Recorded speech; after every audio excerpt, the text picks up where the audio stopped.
Well, I don't know. I kind of feel like I've been taken to the woodshed or something like that, you know, one of those old-fashioned things. I do not want to discount what Trustee Brooks said, because it is her right as a trustee and as a board member to express her opinion. However, there are so many untruths in that, for which I do have proof. I was hoping that I would not have to go here. I do have other issues. I do have other issues with what she brought up, and that I'm going to choose not to go there, except in a very general sense, because I do not believe in doing what she just did. So I will not do that. However, I will go ahead and just state this statement, and then I will hope that maybe we can go forward, and if there is something that she considers proof, then we will go there. I believe that that is only fair. On January 6, 2020, as the CCSD Board of Trustees was concluding their new officer elections, all of us saw alarming images of people crashing through the gates, windows, and doors of our nation's capital. That day is now frequently, stop, please, we let her talk. That day is now frequently referred to as the January 6th insurrectionist storming by domestic terrorists. As I was elected unanimously, if you are not quiet, you will be removed. As I was elected unanimously that morning by my peers, I never thought that as a school board president, as many school board presidents across the nation have found out, we never thought that we would be subjected on a lesser scale, on a local scale, to death threats, personal attacks on our families, and attempts to disrupt and shut down our business meetings while still dealing with a terrifying pandemic that our children, our parents, and our educators were dealing with. Board presidents across the nation have had to deal with these attempted disruptors while trying hard to hear the pleas, and these are even, you know, the ones that I don't agree with, they don't agree with me. Everybody's voice deserves to be heard. As you saw tonight, I made sure that even the people that I already knew ahead of time did not like me and that would be speaking against me, I still felt that their voices needed to be heard. So when we are listening, when we're trying to listen to the pleas and concerns of parents, educators, and community about masks, vaccines, transportation, academic achievement, overcrowded classes, lack of services for our ELL children, our special needs children, substitute and driver shortages, educator shortages and resignations, toxic school climate and culture, mental health of both students and educators, and racism in our schools.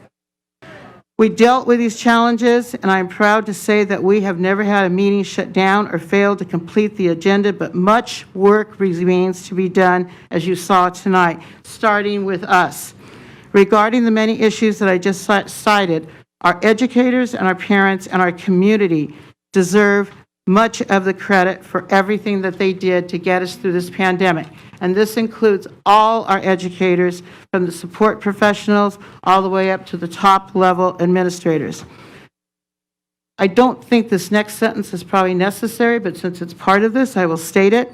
I wish to state to you that today we face the crisis of a divided board of trustees, one that has struggled to come to consensus on many important issues that directly or indirectly affect our students, educators, and community.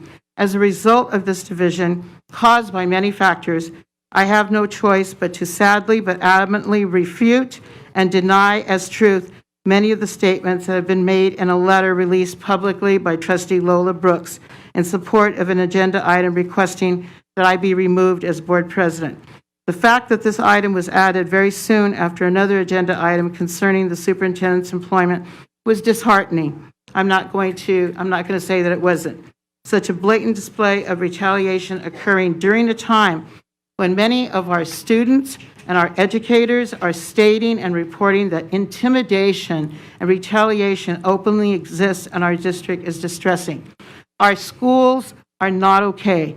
Our kids are not all okay. Our educators are doing the best that they can, but we cannot have items like this that we treat as a brush fire when we have our whole district burning down around us.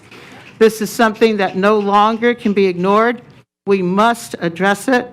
Other statements made by 2 other trustees who requested this item may be addressed at another time. I choose not to bring their letters because I just do not want to go to that. I just do not feel that it's not constructive.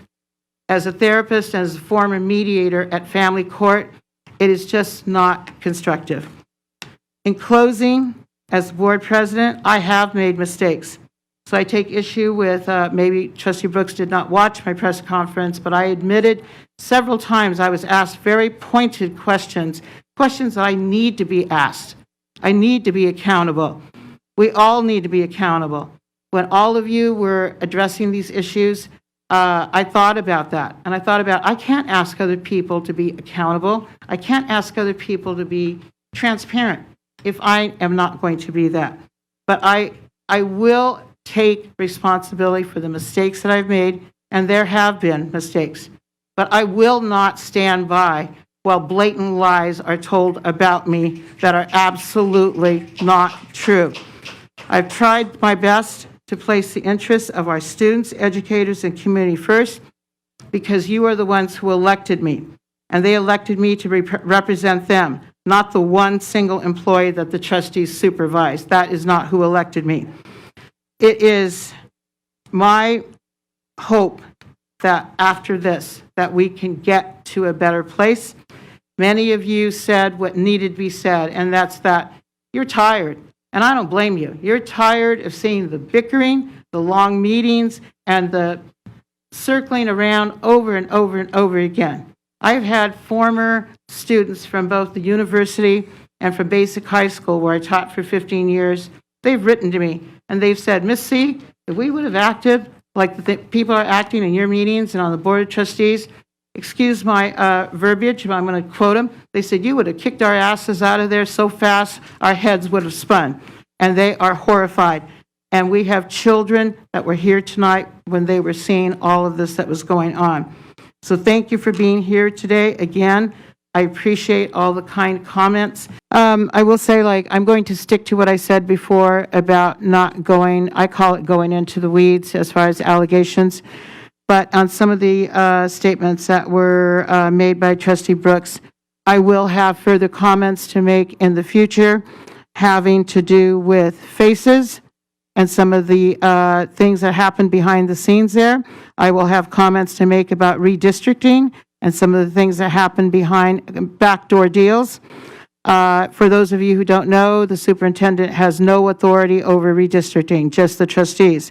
And I will also most definitively have some comments to make about the leaks and the allegations and who actually made those leaks. The only reason I'm not doing it now is because that information was given to me by staff that I absolutely will not throw under the bus, only if they give me their permission.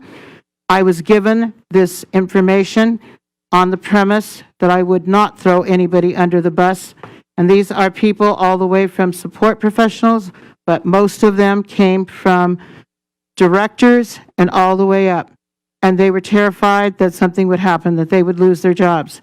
So I will address that in the future at a more appropriate time when we are not here so late.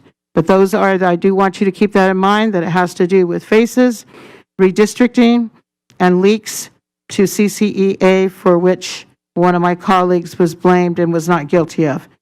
Thank you.